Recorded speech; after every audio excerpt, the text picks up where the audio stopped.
நீங்க இருக்கீங்க அப்படிங்கிற அந்த ஒரு நம்பிக்கையில தான் நான் இங்க உட்காந்து பல விஷயங்களை எடுத்து தொடர்ச்சியா பேசிட்டு இருக்கேன். என்னென்ன பிரச்சனைகள் போயிட்டு இருக்கு, மக்களுக்கு எதிராக என்ன நடக்குது, அரசியல் ரீதியா என்ன மாற்றங்கள்லாம் நடந்துட்டு இருக்கு அப்படின்னு எல்லாத்தையுமே எடுத்து பேசிட்டு இருக்கேன். உங்க ஆதரவு அப்படிங்கிறது பெரிய அளவுல கிடைச்சிட்டு இருக்கு. அதை தொடர்ந்து கொடுங்க. அந்த ஒரு நம்பிக்கை தான் நம்ம தொடர்ந்து வீடியோ போஸ்ட் பண்றோம். நன்றி.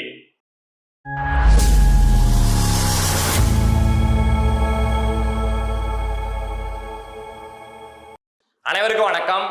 நம்ம பாசத்துக்குரிய அப்பா வெளிநாட்டு சுற்றுப்பயணங்கள்லாம் முடிச்சுட்டு, இன்ப சுற்றுலாவெல்லாம் முடிச்சுட்டு இன்னைக்கு காலையில தமிழகம் வந்து சேர்ந்திருக்காங்க. வந்த உடனே விமான நிலையத்துல வச்ச ஒரு பிரஸ் மீட்டுங்க.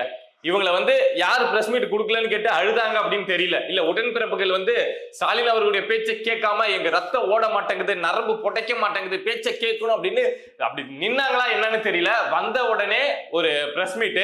எல்லாருக்குமே தெரியும் ஸ்டாலின் அவர்களுடைய பிரஸ் மீட் அப்படின்னா எப்படி இருக்கும் அப்படின்னு.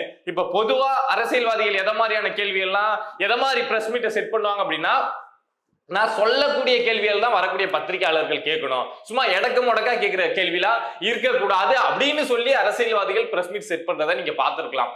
ஆனா மு.க. ஸ்டாலின் அவர்கள் எப்படி பிரஸ் மீட் செட் பண்ணுவாங்க அப்படின்னா, கேள்விகள் நான் சொல்ற கேள்விகள் தான் இருக்கணும், அது போக நான் சொல்ற ஆர்டர்ல தான் கேள்வியே இருக்கணும். சும்மா மாத்தி நீங்க ரெண்டாவது கேள்வியை ஃபர்ஸ்ட் கேட்டுட்டீங்கன்னா கூட என்னால பதில் சொல்ல முடியாது, அப்புறம் உங்களை வேலையை விட்டே தூக்கிடுவோம் பத்திரிகையாளர் நண்பர்களே அப்படிங்கிற அளவுக்கு தான் அந்த பிரஸ் மீட் அப்படிங்கிறது இருக்கும். அதே மாதிரியே தான் இன்னைக்கும் அந்த பிரஸ் மீட். அதுல ஃபர்ஸ்ட் கேட்கப்பட்ட கேள்வி என்ன அப்படின்னா, ஒரே விஷயம் அப்படியே அந்த விஷயத்தை அப்படியே பாஸ் பண்ணி வைங்க. இந்த பக்கம் எடப்பாடி பழனிசாமி அவர்கள் தமிழ்நாடு முழுக்க எழுச்சி பயணம் வந்து போயிட்டு இருக்கிறது நீங்க அங்கங்க பார்த்திருப்பீங்க. உங்க ஏரியாவில் கூட வந்திருப்பாங்க. நிறைய கிரௌடு அதெல்லாம் அங்கங்க எங்கேயாவது நீங்க கண்டிப்பா சோசியல் மீடியாவில் எங்கேயோ பார்த்திருப்பீங்க. இது வரைக்கும் கிட்டத்தட்ட ஒரு 123 தொகுதிகள் வந்து சுற்றுப்பயணம் போயிருக்காங்க அப்படின்னு நினைக்கிறேன்.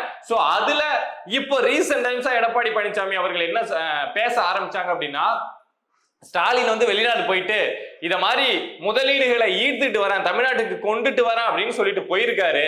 ஆனா உண்மையா அவர் அதுக்கு போகல, சம்பாதிச்சிருப்பாங்கல்ல, இந்த திருட்டுத்தனமா பணங்கள் ஸ்கேம் பண்ணி எல்லாம் சம்பாதிச்சிருப்பாங்கல்ல, அந்த சம்பாத்தியத்தை அங்க கொண்டு போய் வெளிநாட்டுல இன்வெஸ்ட் பண்றதுக்காக போயிருக்காரு அப்படிங்கிற ஒரு குற்றச்சாட்டை, இது எல்லாரும் வைக்கக்கூடிய குற்றச்சாட்டு தான். இவங்க போனாவே அதுக்கு தான் போவாங்க அப்படின்னு தெரியும். கடந்த காலங்கள்லயும் அது மாதிரிதான், இங்க ஏதாவது பணத்தை சம்பாதிக்கிறது, கொண்டு போய் வெளிநாட்டுல முதலீடு பண்ணிட்டு பத்திரமா பணத்தை வச்சுட்டு வந்துடுறது அப்படிங்கிறது நடக்கும். சோ அதே மாதிரிதான் இந்த முறையும் மு.க. ஸ்டாலின் போயிருக்காரு அப்படிங்கிற குற்றச்சாட்டை எடப்பாடி பழனிசாமி அவர்கள் அவங்க தொடர்ச்சியா அவங்களுடைய எழுச்சி பயணத்துல வச்சிட்டு இருக்காங்க. சோ இந்த நேரத்துல இந்த கேள்வியை இங்க ஆல்ரெடி செட் பண்ணி வச்சாங்கல்ல, சோ அந்த பத்திரிகையாளரை விட்டு ஃபர்ஸ்ட் கேள்வியா இத மாதிரி எடப்பாடி பழனிசாமி வந்து உங்க மேல ஒரு குற்றச்சாட்டை வைக்கிறாரு, நீங்க என்ன சொல்றீங்க மு.க. ஸ்டாலின் அவர்களே அப்படின்னு பத்திரிகையாளர் கேட்கிறப்போ என்ன சொல்றாரு அப்படின்னா, ஆமா ரொம்ப தந்திரமா பதில் சொல்றோம், ரொம்ப அப்படியே சர்க்காஸ்டிக்கா பதில் சொல்றோம் அப்படின்னு சொல்லிட்டு, ஆமா நாங்க போயிட்டு முதலீடு தான் பண்ணிட்டு வந்திருக்கோம்.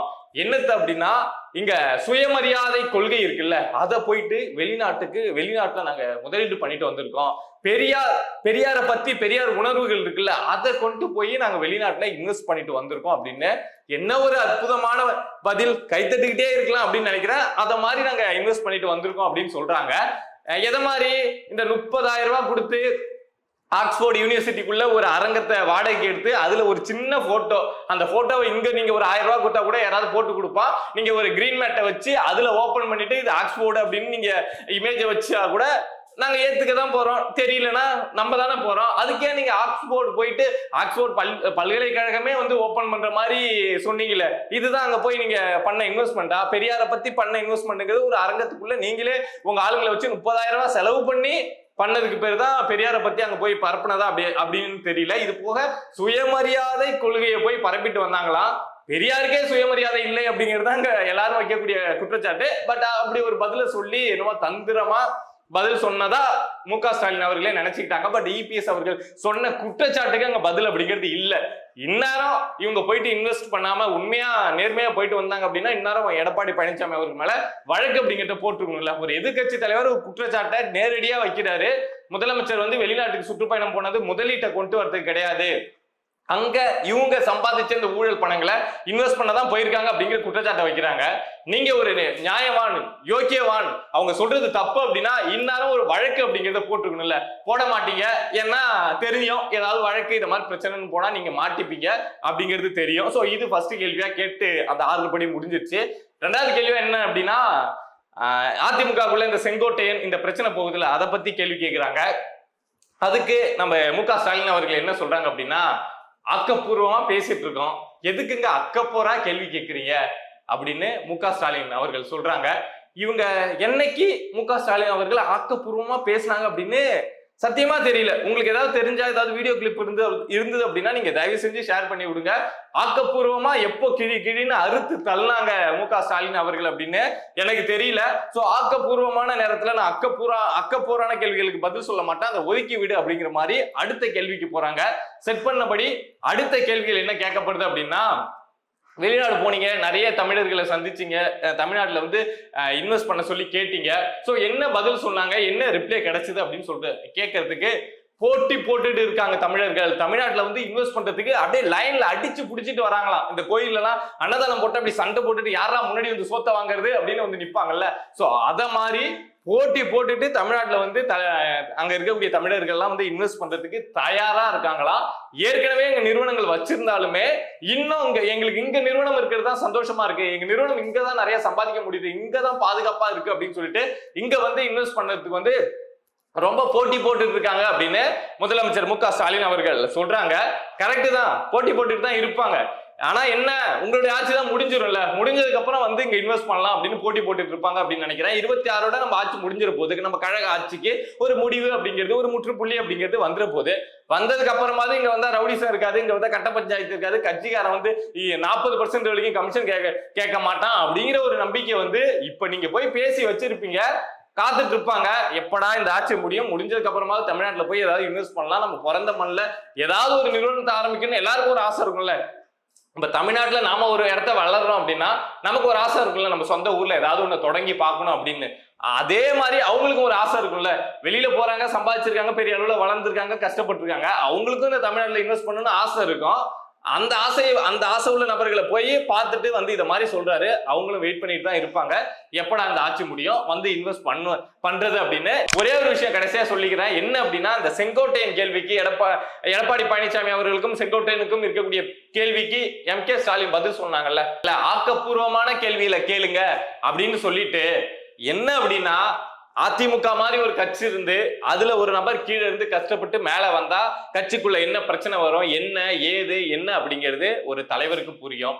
அப்படியே அப்பா வந்து கிஃப்ட் மாதிரி மகனுக்கு கொடுக்கறதும், மகன் வந்து கிஃப்ட் மாதிரி அவருடைய மகனுக்கு கொடுக்கறதும், அடுத்த பேரப்பிள்ளைக்குன்னு இப்படி போறதுனால இவங்களுக்கு வந்து கட்சிக்குள்ள என்ன பிரச்சனை வரும், என்ன ஏது, செங்கோட்டையன் என்ன இங்க இது பண்றாரு, எடப்பாடி பழனிசாமி வந்து அதை எப்படி முறையடிக்கிறாரு அப்படிங்கிற எந்த விஷயமும் தெரியாது. சோ அதனால கட்சிக்குள்ள இருக்கக்கூடிய பிரச்சனைகளை பத்தி, அந்த தலைமைக்கு வரக்கூடிய பிரச்சனையை பத்தி ஒரு சாதாரண நபர், ஜெயலலிதா அவர்கள் உட்கார்ந்திருந்த அதே இடத்தை, எம்ஜிஆர் அவர்கள் உட்கார்ந்திருந்த அதே இடத்தை ஒரு சாதாரண நபர் அங்க போய் உட்கார்ந்தா எவ்வளவு பிரச்சனை வரும் அப்படிங்கிற விஷயம் ஸ்டாலினுக்கு தெரிவதற்கான வாய்ப்பு அப்படிங்கிறதே கிடையவே கிடையாது. அவர் என்ன நினைச்சுக்கிட்டாரு அப்படின்னா, நாம தான் ராஜா, நம்ம ஓட்டுற கப்பல் ஓடிட்டே இருக்கோம், இங்க யாரும் நமக்கு எல்லாம் போட்டி போட மாட்டாங்க அப்படின்னு நினைச்சிட்டு இருக்காரு. எல்லாம் நம்ம சொந்தக்காரன் தானே, குடும்பத்துல இருக்கக்கூடிய கட்சியில இருக்கக்கூடிய எல்லாம் நம்ம குடும்பத்து நபர் தானே, யாரும் போட்டி போட மாட்டாங்க அப்படின்னு நினைச்சுக்கிட்டே இருக்காரு. பட் அது உண்மை கிடையாது. உங்க கூட்டத்திலயும் நாளைக்கு போட்டி அப்படிங்கிறது வரும், உங்க முதுகுலையும் யாராவது குத்துவாங்க, அப்ப தெரியும் கட்சிக்குள்ள பிரச்சனை என்ன, பிரச்சனைனா எப்படி வரும், அதை எப்படி ஃபேஸ் பண்றது அப்படின்னு. அது மாதிரிலாம் ஒரு சூழல் எடப்பாடி பழனிசாமி அவர்கள் இத்தனை வருஷமா ஃபேஸ் பண்ற, உண்மையா நான் என்னுடைய எண்ணத்துல இருக்கக்கூடியதை சொல்றேன். எடப்பாடி பழனிசாமி அவர்கள் ஃபேஸ் பண்ணக்கூடிய இவ்வளவு பிரச்சனை இருக்குல்ல, கடந்த 2016 ஜெயலலிதா அவர்கள் இறந்ததுக்கு அப்புறம் எடப்பாடி பழனிசாமி இதுவரைக்கும் ஃபேஸ் பண்ணக்கூடிய கட்சி சார்ந்த பிரச்சனைகள், அரசியல் சார்ந்த பிரச்சனைகள், எதிர்கட்சி சார்ந்த பிரச்சனைகள்ல ஃபேஸ் பண்ணக்கூடிய இந்த பிரச்சனை இருக்குல்ல, அத மாதிரி பிரச்சனைகள் ஒரே ஒரு நாள் நம்ம எம்.கே. ஸ்டாலின் அவர்கள் வந்தது அப்படின்னு வச்சுங்களேன், அடுத்த நாள் திமுக கட்சி ஸ்டாலின் அவர்களுடைய கையில இருக்காது. இதுதான் நிதர்சனமான உண்மை.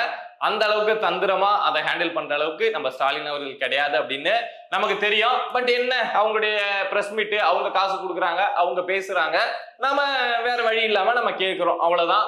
சோ இத மாதிரி நம்மளை சுத்தி நடக்கக்கூடிய விஷயங்கள், அது அரசியல் சார்ந்த விஷயங்களாக இருக்கலாம், இல்ல சமூகம் சார்ந்த விஷயங்களாக இருக்கலாம், எதுவா இருந்தாலும் நீங்க தெரிஞ்சுக்கணும் அப்படின்னு நினைச்சீங்கன்னா மறக்காம பிரபா டாக்ஸ் சேனலை சப்ஸ்கிரைப் பண்ணி சப்போர்ட் பண்ணுங்க. நீங்க இருக்கீங்க அப்படிங்கிற அந்த ஒரு நம்பிக்கையில தான் நான் இங்க உட்காந்து பல விஷயங்களை எடுத்து தொடர்ச்சியா பேசிட்டு இருக்கேன். என்னென்ன பிரச்சனைகள் போயிட்டு இருக்கு, மக்களுக்கு எதிராக என்ன நடக்குது, அரசியல் ரீதியா என்ன மாற்றங்கள்லாம் நடந்துட்டு இருக்கு அப்படின்னு எல்லாத்தையுமே எடுத்து பேசிட்டு இருக்கேன். உங்க ஆதரவு அப்படிங்கிறது பெரிய அளவுல கிடைச்சிட்டு இருக்கு. அதை தொடர்ந்து கொடுங்க. அந்த ஒரு நம்பிக்கை தான் நம்ம தொடர்ந்து வீடியோ போஸ்ட் பண்றோம். நன்றி.